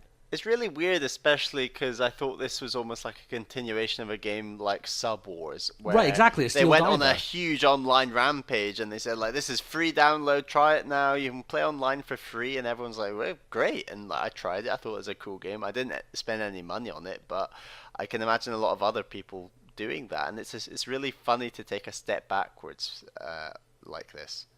What did you think of it, Bally? Do you like the aesthetic? Did it give you any Advance Wars vibes? Advance Wars, yeah, but sort of Battalion Wars look. Sure, it reminded me a lot of Sub Wars. It reminded me of as sort of like a slow shooter, and it was cool with like the ideas of you have like a paint gun that puts off the visor of your opponents and stuff like that. That's sure, cool. Yeah. Like add a little sort of Mario Kart tint to a tank. Basically, shooter. Yeah. It's interesting enough. I don't think I'm going to pick it up unless it does something amazing review-wise. I think that the fact that it's not got online immediately just sort of shoots it straight at a very young market who own 3DS to play with their mates basically and not connect online, obviously, and that's a real shame because it might have been a cool thing. Yeah, totally. Okay, what do you want to pick out next, Bally? Let's talk a bit about Zelda 30th anniversary. So they sort of had a couple of announcements, very small ones. Well, I'd call them small. Sure. Skyward Sword came to Wii Virtual Console on the day. I love it when Nintendo do this. They do directs and then they say, here's a thing, and you can do it today. Obviously, it's not a new game, but it is a great game. Skyward Sword is a great game. That's cool that it just sort of comes to the Wii U eShop on the day after the direct. They announced that in conjunction with 4 amiibos for the Zelda 30th anniversary, which is obviously this year. That's cool. I thought they were some of the best Zelda amiibos yet. They look very well done. You've got Toon Link, Toon Zelda, like a classic Ocarina looking sort of Link, and who's the 4th one? Obviously, the 8-bit Link, which I thought was also very cool. I'm not into amiibos. I've got a couple. I've sort of promised myself I'm not going to buy any more. But it's Toon Link, though, Bally. I mean, why would He's I your buy mascot. Toon Link He's your twice? Twitter avatar. He's your avatar everywhere. I've got him already. So I know. It's cool. I do think this Toon Link looks better than the Smash Brothers one. Definitely, it's the pose that's on the HD remake and stuff like that. And holding cool. the Wind Waker itself, which is great. Holding the Wind Waker, which obviously is important. Cool stuff. I'm tired of Amiibo, but it's obviously making money for them. I know that plenty of Nintendo fans out there love Amiibo, including a lot of people who listen to this show. So I'm not gonna rain on their parade yet again. But there you go. I've got a question for you, Bally. Hit me. Does this put a bullet in the potential of a Skyward Sword HD remake? No, because wasn't there some other game that came to Virtual Console and then they remade it anyway? I can't even think what it was. I mean, Xenoblade came out on 3DS and then was still on Virtual Console. Exactly. Same with Majora's Mask. Majora's Mask was 3DS. So, no.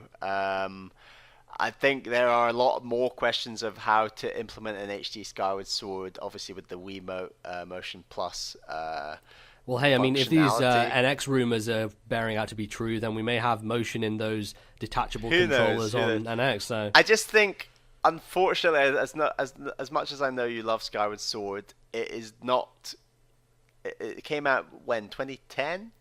It was 2011. 2011. So it's 5 years. Like, it's had a lot of time to settle in. History has taken its toll, I would say, a bit on that game. And I feel like there are other games, including Wind Waker, that have aged better and are more susceptible to a remake. Obviously, Wind Waker's already been remade. I think they will probably remake Skyward Sword at some point, but I just think the demand for it will be lower than we might think. Okay. But who knows? Sure. So I think the next thing to talk about is Streetpass, because boy oh boy are they just piling on more Streetpass updates for people who just go to every games convention in the world. It's weird. And need more stuff to do. So, man, a lot of stuff pissed me off about this, to be frank. So they've added. I thought it was only one thing. It was only one thing, really, but they've added 5 new Streetpass games. A bonus thing is, hey, we get one of them for free. So I think you could pick between the stock market one and the sort of the train, I can't even say Skeletrix. Yeah. Style. I think that's a very British brand, actually. Yeah, it is. Yeah. I think they changed the name to SCX actually. So SCX style. Point and accelerate sort of car mini game. Are you decided which one you're going to grab? Oh, the car one for sure. Are you kidding me? I can't be bothered with stock. Nah, son, I'm going to be trading all day. Are you serious? I don't know. I'm going to have a look and decide. I want to give it a go. But obviously, I've been toying with getting into died. the stock market, Bally. So got to get some practice in. Oh, I didn't know. Okay, right. Yeah. Well, I think that's the thing is that the Street Pass, other than obviously games conventions, we obviously just been at Gamescom where it was rife with Street Pass, but it does feel like you walk around in cities, especially like in Europe, and it just feels like it's not there as much as it was. And I guess these are attempts to make it there a bit more, but it's also, like you said, it's just catering to that market who do still use Street Pass a ton, who still go to tons of game conventions each year, and constantly playing with that. So it's cool. I'm fascinated to see what they do about the Street Pass concept for NX. I don't think they'll keep it on in its current form, but I can definitely see them launching it in some new way. It'll be really interesting to see. Inevitably, I think there'll be a version of this style of thing in NX. Definitely. Makes sense, because it's been so successful for them. So what's your big gripe with it at the moment? Well, before we get to my big gripe, they've also actually updated the plaza itself to make it more quick to get in and get out and to get Miis into your place and skip dialogue and things like that. So they've added a swift play plaza, which is a thing designed for a games convention. Basically, yeah, which is smart. But they've locked a feature, Bally, behind a premium account. If you have Streetpass Mii Plaza Premium, you can now store up to 100 Mii characters instead of 10. So they're making a convenience that everyone should have behind a fucking paywall. For what reason? I don't know, because they're assholes. This really pissed me off, to be honest. Like, why you would not make it so that everyone has access to this feature that makes Streetpass more easy to use and would make people want to use it more, just goes beyond me, to be honest. It is just really fucking stupid, and I am annoyed. I'll play devil's advocate. I don't say I agree with what I'm about to say, but if you're someone who goes to lots of gaming conventions, is on Streetpass loads, and who would be in a situation where you could potentially have 100 people lined up and queuing in your plaza, is the likelihood not that you're already a premium member of Streetpass? Probably, but that doesn't excuse it, as far as I'm concerned. I know, because if you're someone like us, who's just been to their first proper games convention, yeah, and you've not paid for premium, finished everything if I'd had this feature, but no, they're just going to maybe fucking Nintendo lock don't want you to finish everything. NBZ, they want to ease it out a bit more. You yeah, know? Great. I know it's annoying and horrible, and it's frustrating when you are in a situation where you're getting more than 10 at a time. It's annoying. So I can. Hey, it's more cash grabbing. It is. Who can blame them? All right, Bal, it's your turn. I like me some Mario sports games every now and then. You do, yeah. I've not really played one in quite a while now. I think it's one of those things that back in the N64 GBA Game Boy era, you were like real hot on Mario sports. You owned all of them. You loved them all. You just went so deep in those. I really loved the golf, the tennis, Strikers Charged. Loved them, like really loved them. And now they've put lots of them together. Obviously there was a Mario sports game that put lots of sports together on 3DS. No, DS, sorry. It was on DS, I think it was basketball, ice hockey, and volleyball or something? Yeah, weird, like, not very mainstream sports. Exactly. Basically. Like, if you want to make a hot sports title, you got to get the hot sports in there. And I don't rate ice hockey, basketball, and what did we just say? Volleyball as those sports. I think baseball, that's a game on GameCube that I never played that I would have loved to have tried, so I'm pretty excited for that. Sluggers, right? Sluggers. Did Sluggers even come out in Europe? I have a feeling it didn't because of its American basis. I want to say no, and who can blame them? I don't know how. I don't think baseball games would sell well in Europe. No, totally not. So I think this one's got football, tennis, baseball, golf, and horse riding. Horse racing. Horse racing. Everyone's favorite Wario rides the horse in Mario Olympics 2016. And they really tried to emphasize in this trailer that these weren't, half-done sports, that they did actually have some depth. And to some degree, I believe them. Like, it felt like there was enough there where to pick up this game and play them all together would be a lot of fun. I'm intrigued to see if it has online. I don't know if they said that or Bali, not. I'm reading the text from Nintendo right now, and it says plus local and online multiplayer. Are you serious? It's breaking the tradition. They're actually online in this game. See, I think I've had a really suitable break from Mario sports games. I'm intrigued to see how this does. I think this is coming out first half of 2017 as well, actually. Something like that, yeah. Something like that. So I'm intrigued to see how this does. I'd like to pick it up potentially and play me some online Mario sports because I need some of that back in my life. There's a golf game on 3DS. There's a tennis game, and they've been, rated pretty well, and people have talked good things about them. But now everything just in one. Like, that sounds like a smart move. Yeah. If they all have the depth of those individual games as well, like, that's really great. And that's a big criticism of, especially, for example, the Wii U Mario Tennis, where they basically said the mechanics are great and all, but like there's just hardly any modes. There's no content here. It feels like a 20 quid game rather than a 40 quid game. And I mean, hey, if they have sort of that many modes per sport in this game, fine, so be it. Even if it is developed a tiny bit, fine. It doesn't matter because there's 5 sports. Like, big deal. Let's just, if this costs like 40 quid or whatever, fine. I think that'd be it's a cool bundle. It's an exciting thing to do for the Mario Sports franchise. Totally. So I am going to go. We're starting to scrape the bottom of the barrel here, Bally, but I'm going to pick out Picross 3D Round 2, which everyone I've ever heard talk about Picross 3D says it's the second coming of Jesus Christ. Because, I know, it's really weird, isn't it? Yeah. Neither of us have tried it, but everyone you see on Twitter and a lot of podcasters we listen to are just absolutely love it.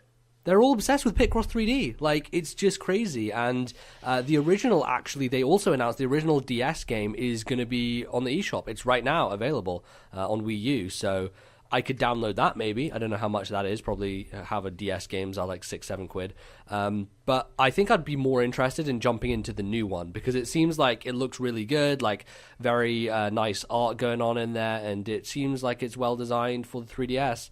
And I think it's coming out December is what they said. So did you ever try the 2D version at all?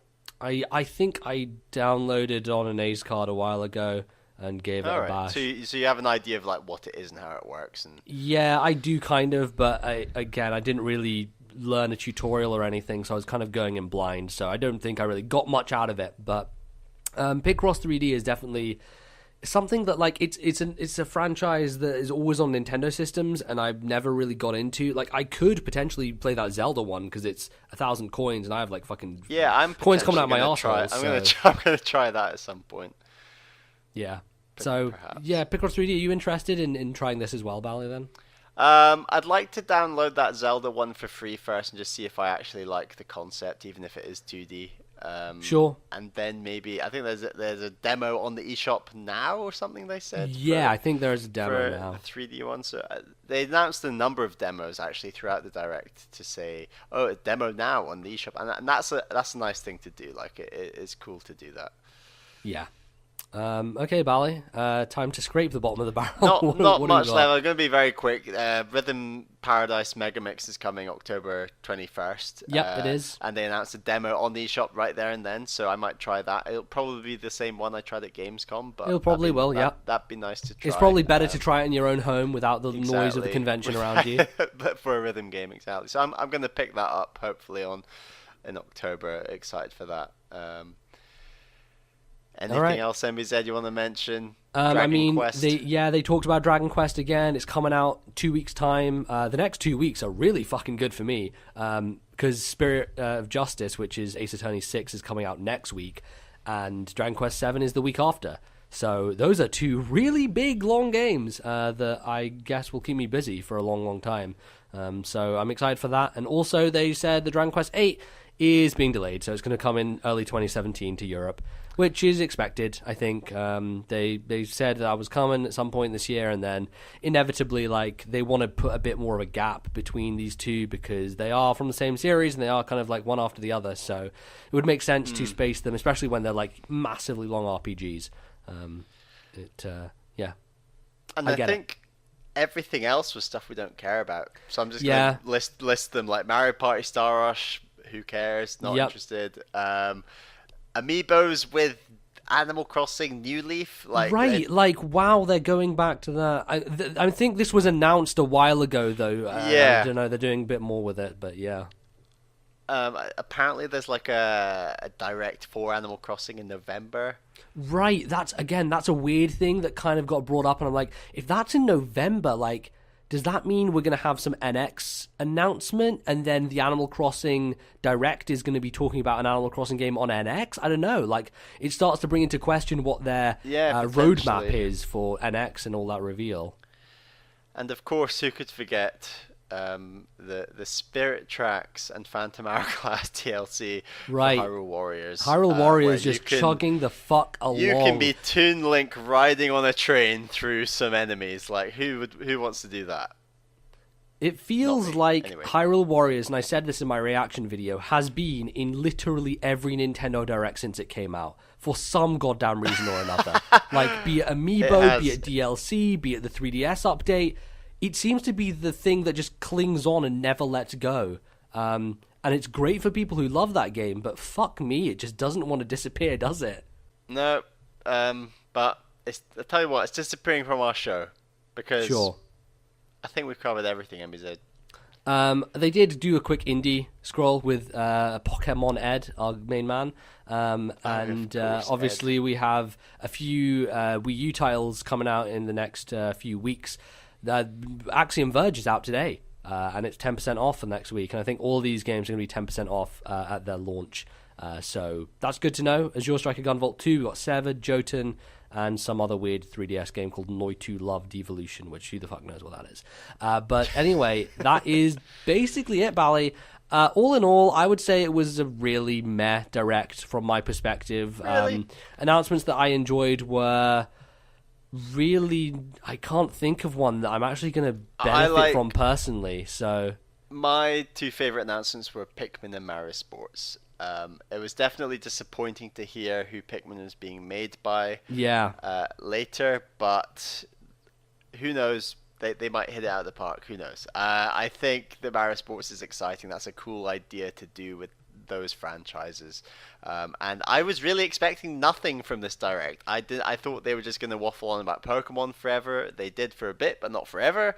And I thought they were just going to announce stuff that had already been announced, and there are actually some new things, which was cool. I think it's more interesting from a coverage standpoint of like, hey, they're bringing these Wii U games to 3DS. If I was a 3DS owner and didn't own a Wii U, I'd be pretty pumped about something like Woolly World and Mario Maker, even if Mario Maker is not quite its Wii U counterpart. I think Woolly World's going to look fantastic in 3D as well. Yeah, it'll be cool, and it's a cool game. Yeah, Ever Oasis also they talked about, which sure that's coming out 2017, so not much new there either. But yeah, Bally, I think that's pretty much it. I think that's everything. How are you feeling about, the roadmap to NX now after this Direct has been put out the way? Do you think that this was put here because they wanted to get some shit out the way before, they moved on to the real stuff? I put the tweet out. I said, when everyone wants news on oranges, give them news on apples. And it was really weird when they announced this, that everyone's on the edge of their seats waiting for NX news to happen, and then we get a Direct on the 3DS. A weird one, but I guess it's just a nice thing to put at the start of the month. Obviously Sony have their thing in a few days' time, and then who knows, Nintendo might do something at the end of the month. We'll see. But it might be a nice way of spreading it out, getting Nintendo news flowing through September, and then getting people hyped for the holidays, and then on to the new year when hopefully, obviously, NX is going to come. Yeah, for sure. Real quick, there were some reactions from Twitter. You put out a tweet, and some people responded, giving their thoughts on the Direct.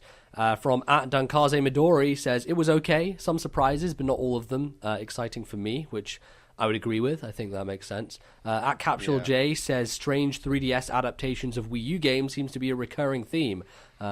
Yeah, definitely.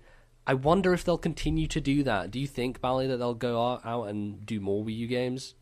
Potentially. I wonder which other ones they would go for would be what I'd be curious. I could see something Captain Toad, maybe? Who knows? Yeah, that's an interesting call, especially with 3D. That makes a lot of sense. Something small. I just can't see Splatoon. I think it's just too much. Yeah, who sure. knows?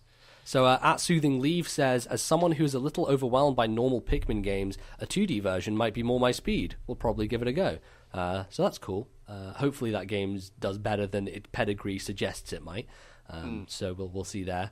And then @Chaotix the Robot says, with 3DS versions of Woolly World / Mario Maker, backwards compatibility for NX is looking very unlikely, which I disagree with. But I think that backwards compatibility is looking unlikely on NX for different reasons. I think that we'll definitely see versions of those games pop up as new versions.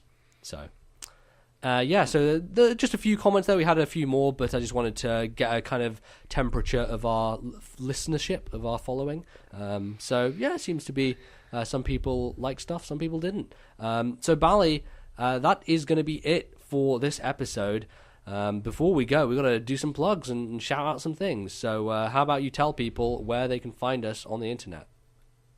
If you want to be one of those people who tweets in onto the show next time, follow our Twitter account. It's at TNL Podcast. That's at TNL Podcast. If you want to hear my ramblings on Twitter, I'm at Ballyman91. That's BALLYMAN91. All right, well, you can find me at Lordnbz on Twitter. That's my name on the Miiverse as well. We now have a YouTube channel, which you can find by going to our Twitter account, really, at the moment, because we don't have a custom URL yet. Continues to really annoy me. But you can find the YouTube channel linked at the top of our Twitter, again, at TNL Podcast. Go there and find many videos that Bally and I have made regarding Nintendo and other things. You can also find us, of course, on the regular places, on iTunes. We're on Stitcher. We are going to eventually be on Google Play when they come to our goddamn country. Yes, that generally covers things. I do want to give a quick shout out to Pocket Casts, which is an app that I use personally to download podcasts. It is having some issues with our podcast provider, Shout Engine, and as a result, episodes have been showing up, but like 4 days later than they get uploaded, and apparently it's an issue on Shout Engine's end. I think we're going to email them and try and figure that out. But if you're listening on Pocket Casts on Android, and for some reason are getting the episodes 4 days late, there's a reason for that. I apologize. It's kind of out of our hands. It's to do with our providers, and we'll hopefully fix that, but just so you know, that's what's going on. I think you can email us as well, Bally. Where can people throw that thing? Please email us to ThisNintendoLife@gmail.com. That is ThisNintendoLife@gmail.com. And one more point. We are currently playing, actually, MBZ, you've just finished. We are playing Earthbound for our third Backlog Club game. So this is obviously where we play a game at the same time, and we encourage any listeners to play the game along with us. Email in your thoughts on the game, tweet at us your thoughts on the game, #BacklogClub. We will be talking about that game in the coming shows. We're not putting a number on it just yet, but it will be soon. Basically, when Bally finishes it is the number. Precisely. I'm ready to go, man. I'm ready. That's scientific time. Yeah. All right, well, make sure you write in about Earthbound, give us some emails to that email address, and keep playing with us. Subscribe on YouTube. Yeah, subscribe on YouTube. So thanks, Bally, for joining me for this episode. We'll be back next time when hopefully something about NX will have been announced. I think the next 2 weeks is going to be a critical time, so we shall see. But that is going to be the episode, and thank you, everyone, and hope you keep enjoying the show and enjoy us as we move forward with these new endeavors with YouTube and everything, and appreciate all your support. So we'll see you next time. Thanks for listening. Goodbye, everyone.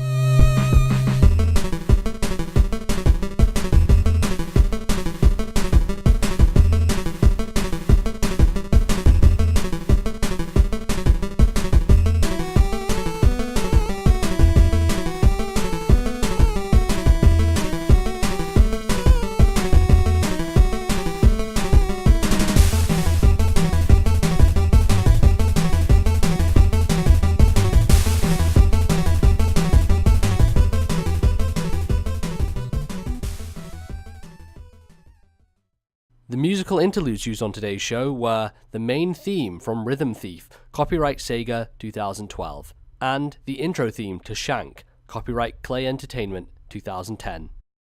We're going to discuss a thing. I forgot what we were going to do. Because I was all ready to do like an ambiguous outro, and then you started the outro. I'm like, he's going to fuck this up. Yeah, he's going to fuck this up. He's going to fuck this. I don't know. He can maybe edit around it. It doesn't matter. It's fine.